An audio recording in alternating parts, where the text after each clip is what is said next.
Mata TV YouTube Indonesia dengan bangga mempersembahkan sebuah storytelling kekinian abad ini diangkat dari karya besar S.H. Mintarja yang sangat populer di masanya, berlatar belakang kisah tanah Jawa masa lampau, tepatnya di penghujung kejayaan kerajaan tanah Jawa dengan judul Api di Bukit Menoreh. Pada kesempatan yang sangat baik ini, kita masuk pada episode yang ke-50. Selamat menikmati. Pada episode sebelumnya telah diceritakan, Widura itu menarik nafas. Ia menyesal, benar-benar menyesal bahwa di dalam tubuhnya ada anak-anak muda seperti si Danti itu. Tetapi semuanya telah terjadi dan kini ia dihadapkan pada puncak dari kesulitan itu. Widura itu terkejut ketika ia mendengar Ki Tambak Wedi membentak pula. "Widura, jangan mimpi. Kau tidak dapat berbuat lain daripada memilih di antara dua, menyerahkan anak muda yang melukai si Danti dan Agung Sedayu, atau aku membunuh kalian bersama-sama. Jawab!" Sekali lagi Widura menengadahkan dadanya. Ia tidak dapat ingkar akan kewajibannya. Karena itu jawabnya, "Ki Tambak Wedi, kami adalah prajurit-prajurit. Kami tidak dapat menuruti kehendak dari seseorang yang bertentangan dengan tata keprajuritan. Siapapun orangnya, meskipun orang itu bernama Ki Tambak Wedi, namun kami terpaksa mempertahankan sendi tata keprajuritan yang menjadi pegangan kami. Kalau kami harus memilih Ki Tambak Wedi, maka pilihan kami adalah melawan sampai kemungkinan yang terakhir. Bahkan kami telah bertekad untuk menangkap Ki Tambak Wedi dan si Danti bersama-sama." "Gila!" teriak Ki Tambak Wedi. Kemarahannya menjadi semakin memuncak.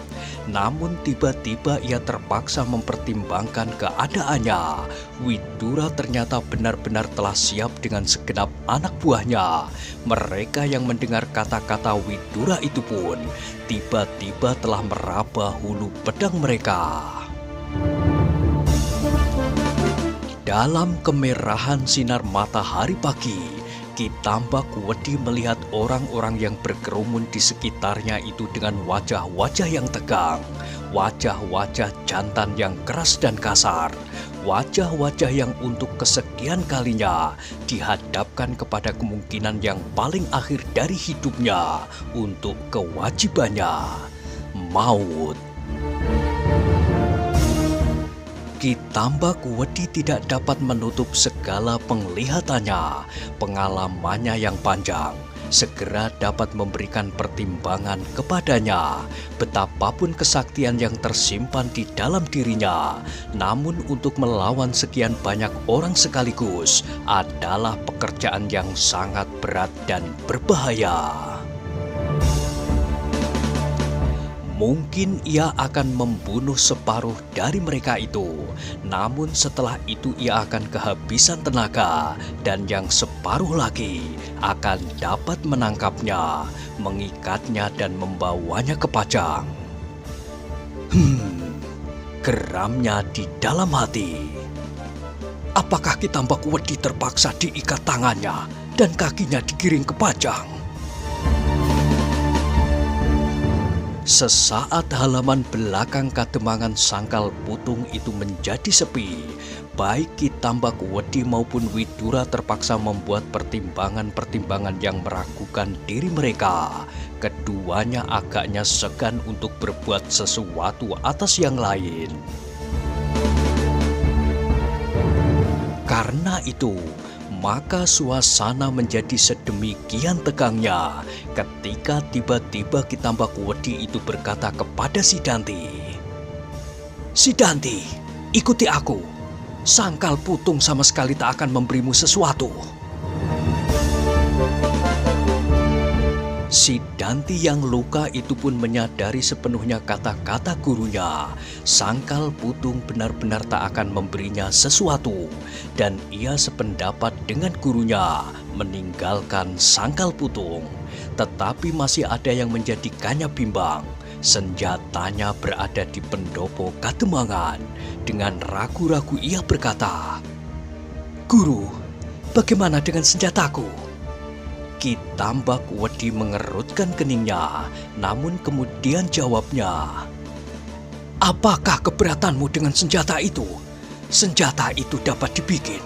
Besok aku bikinkan senjata semacam itu untukmu." Si Danti tidak menunggu apa-apa lagi.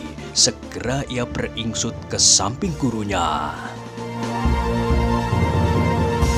Tetapi Widura melangkah selangkah maju. Kembali kebimbangan melandanya. Apakah ia akan bertindak terhadap Ki Tambak Wedi dan si Danti? Tetapi apakah ia akan memberikan pengorbanan yang sangat besar untuk mereka berdua? Ki Tambak Wedi yang melihat Widura itu bergerak, segera menggeram. "Widura, aku akan pergi. Kalau kau membuat kegaduhan di antara anak buahmu, baiklah, mari kita mati bersama-sama. Kau tidak akan dapat menangkap Ki Tambak Wedi. Aku akan membuat timbangan di antara kekuatan kita. Mungkin kau akan dapat membunuh aku, tetapi 3/4 dari kalian pasti akan mati bersama aku. Jangan mimpi mengikat tangan Tambak Wedi." Dada Widura itu pun berdesir. Ia percaya akan kata-kata itu. 3/4 daripadanya atau sedikit-sedikitnya separuh pasti akan mati. Karena itu maka ia tetap tegak di tempatnya ketika Ki Tambak Wedi dan si Danti beringsut mundur dari tempatnya. Agung Sedayu menjadi gemetar melihat keadaan itu. Dengan wajah yang merah membara ia menatap wajah pamannya. Tetapi ia tidak bisa berkata sesuatu. Namun tatapan matanya cukup mengatakan hasratnya untuk menangkap si Danti. Agung Sedayu terkejut ketika pamannya menggeleng. Namun ia tidak dapat berbuat apa-apa. Ia tidak akan dapat menangkap Ki Tambak Wedi itu seorang diri. Meskipun demikian, tanpa sesadarnya ia pun beringsut dari tempatnya. Ia terkejut ketika tiba-tiba dalam gerakan yang sangat cepat, di tangan Ki Tambak Wedi itu telah tergenggam 2 buah gelang, masing-masing sebuah. Gelang dari sepotong besi yang dilengkungkannya. Dengan gelang itu pula, ia mampu menangkis serangan pedang dan alat pemukul lainnya. Demikianlah, maka akhirnya Widura terpaksa melepaskan Ki Tambak Wedi itu pergi. Dengan penuh pertimbangan, Widura masih lebih mengutamakan Macan Kepatihan dengan seluruh laskarnya daripada Ki Tambak Wedi dan si Danti. Widura mengharap bahwa Ki Tambak Wedi untuk sementara tidak akan berbuat sesuatu. Sedang Macan Kepatihan dengan laskarnya yang masih cukup kuat itu pasti akan menyerang Sangkal Putung kembali. Mungkin Ki Gede Pemanahan sendiri atau gurunya akan dapat dengan mudah melenyapkan Ki Tambak Wedi yang hanya seorang diri itu. Namun dengan hilangnya Ki Tambak Wedi, maka bahaya yang sebenarnya akan selalu menghantui Agung Sedayu, Swandaru yang telah melukai si Danti, dan Widura sendiri.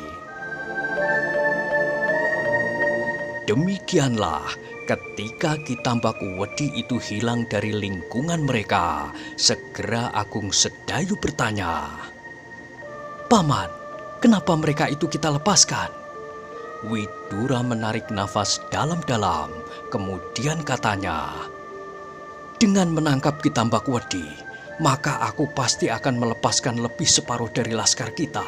Seperti yang dikatakannya sendiri, ia sama sekali tidak akan dapat kita tangkap hidup-hidup. Ki Tambak Wedi itu pasti akan menyerah apabila ia telah mati dengan membawa korban yang tidak sedikit dari antara kita." Agung Sedayu menundukkan wajahnya, tetapi ia dapat mengerti pikiran pamannya. Pamannya adalah seorang yang ditempatkan di Sangkal Putung untuk menghadapi macan kepatihan, sehingga karena itu maka segenap perhatian, perhitungan dan kekuatan dipusatkannya dalam menghadapi lawannya itu. Persoalan lain yang tidak menyangkut itu adalah bukan tanggung jawabnya yang utama, sehingga juga dalam menghadapi Ki Tambakwedi, maka Widura itu pun memperhitungkan kemungkinan-kemungkinan itu. Sesaat kemudian orang-orang yang berkerumun itu pun menjadi sadar bahwa bahaya yang dihadapinya telah menghilang. Dengan lega mereka menarik nafas panjang dan satu demi satu mereka pun segera pergi meninggalkan tempat itu setelah Widura berkata kepada mereka, "Kembalilah ke tempat masing-masing, tetapi jangan lupakan kewaspadaan. Peristiwa ini akan dapat berbuntut panjang." Kemudian kepada Ki Demang Widura berkata, "Kakang Demang, apakah pintu butulan itu boleh kami tutup saja?" "Silakan, silakan," sahut Ki Demang. Pintu butulan dinding belakang itu pun segera ditutup. Pintu itu hanya boleh dibuka setiap ada kepentingan yang perlu. Mereka yang pergi ke sungai kecil itu harus mengambil jalan lain, jalan di samping dinding Kademangan. Tetapi Widura sadar bahwa apa yang dilakukan itu hampir tak ada gunanya. Ki Tambakwedi sama sekali tidak memerlukan pintu itu. Ia dapat meloncat atau memanjat atau apapun yang ingin dilakukannya. Namun dengan demikian, maka kemungkinan-kemungkinan yang kecil dapat dihindarinya. Widura sendiri itu pun kemudian kembali masuk ke Pringgitan bersama Agung Sedayu. Dilihatnya Ki Tanumetir masih duduk di tempatnya. Ketika ia melihat Widura dan Agung Sedayu yang biru pengap, segera ia bertanya dengan nada cemas, "Kenapa wajahmu, Ger?" Dengan singkat Agung Sedayu mengatakan apa yang terjadi. Tanpa syak, tanpa curiga, dikatakan semuanya yang telah dialaminya. Ki Tanumetir mendengarkan setiap kata-kata Agung Sedayu itu dengan seksama. Sesaat Ki Tanumetir itu mengangkat wajahnya yang memancarkan kecemasan dan kebimbangan. Tanpa sesadarnya ia berkata, "Jadi Ki Tambakwedi itu kini membawa si Danti serta meninggalkan Sangkal Putung?" "Ya," jawab Agung Sedayu. Ki Tanumetir menarik nafas dalam-dalam, tetapi tak sepatah kata pun keluar dari mulutnya, sehingga Pringgitan itu pun menjadi sepi. Di luar panas matahari mulai membakar dedaunan yang letih. Di sana-sini, di bawah batang-batang pohon yang rindang, beberapa orang duduk dengan malasnya. Ada di antaranya yang berbaring-baring di atas helaian anyaman daun-daun nyiur tua. Dalam keheningan itu, terdengarlah tiba-tiba suara untara yang lemah. "Jadi si Danti itu tidak kalian tangkap?" Widura terkejut mendengar suara untara, maka segera ia berdiri dan berjalan mendekati, diikuti oleh Ki Tanumetir dan Agung Sedayu. Dengan ragu-ragu Widura menjawab, "Tidak Untara, terpaksa aku tidak dapat menangkap anak muda itu, karena gurunya tiba-tiba datang melindunginya." "Ki Tambakwedi?" bertanya Untara. Widura mengangguk. "Ya," sahutnya. "Mungkin aku dapat menangkap Ki Tambakwedi itu sendiri, namun berapa orang yang harus aku korbankan?" Untara menarik nafas dalam-dalam. Sekali ia menyeringai menahan sakit, namun sesaat kemudian wajahnya menjadi tenang kembali. "Bagaimana dengan lukamu?" bertanya Widura. "Sudah jauh berkurang, tidak terlalu pedih, namun tubuhku masih lemah sekali." "Ya, beristirahatlah sebaik-baiknya," berkata Widura. Tetapi Untara itu bertanya kembali, "Apakah Agung Sedayu berkelahi dengan Sidanti?" "Ya," jawab Widura. Wajahnya menjadi biru-biru dan Sidanti terluka oleh Suwandaru. Sekali lagi Untara menarik nafas dalam-dalam. Persoalan Sangkal Putung benar-benar akan menjadi pelik. Si Danti itu pasti akan menyimpan dendam di dalam hatinya kepada dirinya, kepada Agung Sedayu, dan kini kepada Suwandaru, dan kepada pamannya itu sendiri. Sekilas ia membuka matanya dan memandang wajah Ki Tanumetir, namun tiba-tiba Ki Tanumetir menggeleng lemah. "Mudah-mudahan mereka segera dapat ditangkap," desah Untara. Widura terkejut mendengar kata-kata itu. Apakah ia harus menangkap Ki Tambakwedi? Meskipun demikian, Widura itu tidak bertanya sesuatu. Ketika dilihatnya Untara memejamkan matanya kembali, maka Widura itu kembali duduk bersama Agung Sedayu dan Ki Tanumetir. Sementara itu Ki Demang dan Suwandaru datang pula di antara mereka. Hari itu adalah hari yang tegang bagi Sangkal Putung. Hampir setiap orang tidak terpisah dari senjata mereka. Mungkin Macan Kepatihan, mungkin Ki Tambakwedi. Namun mereka telah bertekad untuk melakukan tugas mereka sebaik-baiknya. Gardu penjagaan pun masih juga diperkuat. Beberapa pengawas berkuda hilir mudik di sekitar daerah Kademangan Sangkal Putung. Namun Sangkal Putung sendiri menjadi sangat sunyinya.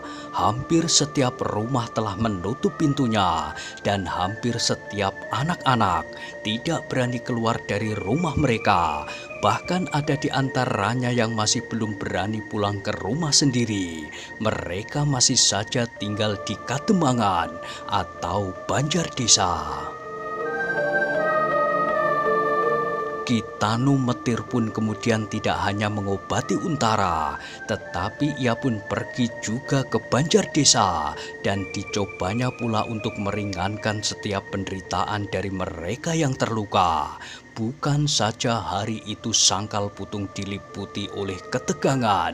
Beberapa orang pengawas yang dipasang oleh Untara masih saja memberikan laporan bahwa Macan Kepatihan masih menyusun kekuatannya di sekitar tempat itu. Karena itu, maka Untara itu berkesimpulan bahwa Laskar Pajanglah yang harus mengambil prakarsa membersihkan mereka. Mereka tidak boleh menunggu saja di Sangkal Putung, menunggu apabila Macan Kepatihan datang menyerang mereka kembali. Tetapi Laskar Pajang suatu ketika harus mencari mereka, menghancurkan mereka di sarang-sarang mereka. Karena dengan demikian, maka pekerjaan Laskar Pajang di Sangkal Putung akan lekas selesai. Tetapi Widura tidak dapat dengan tergesa-gesa melakukan pekerjaan itu. Menurut perhitungannya, kekuatan Macan Kepatihan masih cukup banyak untuk mengimbangi kekuatan laskarnya. Dan di dalam pasukan mereka terdapat seorang Macan Kepatihan yang sangat berbahaya dan beberapa orang penting yang lain. Untara pun menyadari keadaan itu, sehingga kemudian diambilnya ketetapan bahwa gerakan itu akan segera dilakukan apabila Untara telah sembuh benar dari sakitnya itu. Namun ketegangan itu semakin lama menjadi semakin tipis. Ternyata Macan Kepatihan tidak segera mengadakan penyerangan kembali. Agaknya mereka masih juga memperhitungkan setiap kemungkinan kebatinan, dan hilangnya pelosok ireng pun pasti mempengaruhi keadaan mereka. Bukan saja keadaan Tohpati beserta pasukannya yang tidak lagi tampak di seputar Sangkal Putung, namun perlahan-lahan mereka melupakan pula Ki Tambak Wedi dan Sidanti. Demikian pula Agung Sedayu dan Suwandaru. Mereka semakin lama menjadi semakin kehilangan perhatian atas orang yang menakutkan itu. Tetapi Widura tidak mau melengahkan diri dan seluruh laskarnya. Setiap hari ia masih saja mengawasi sendiri keadaan anak buahnya. Bahkan setiap malam pun ia masih berjalan dari satu gardu ke gardu yang lain. Dan diperingatkannya setiap penjaga gardu itu bahwa bahaya yang sebenarnya masih saja berada di sekitar Sangkal Putung. Namun ternyata Widura sendiri telah melupakan setiap kemungkinan yang paling berbahaya bagi dirinya dan Agung Sedayu. Ternyata mereka berdua sama sekali tidak memperhitungkan kemungkinan-kemungkinan yang dapat terjadi atas diri mereka. Demikianlah ketika mereka sedang nganglang katemangan, tiba-tiba mereka terhenti sebelum mereka sampai ke ujung jalan yang mengelilingi daerah Gunung Gowo. Mereka terhenti ketika mereka melihat sesosok tubuh berjongkok di tepi jalan itu. Widura bukanlah seorang anak kecil yang bodoh. Ketika ia melihat orang itu, segera ia menjadi curiga. Karena itu, maka digamitnya Agung Sedayu dan keduanya pun berhenti. "Kau lihat orang itu?" bertanya Widura berbisik. "Ya," sahut Agung Sedayu perlahan-lahan. "Siapa menurut dugaanmu?" Agung Sedayu menggeleng. "Entahlah." Widura mengangkat alisnya, kemudian katanya, "Hanya ada dua kemungkinan, Ki Tambak Wedi atau Tohpati." "Tohpati tidak akan seorang diri berada di tempat ini," sahut Agung Sedayu.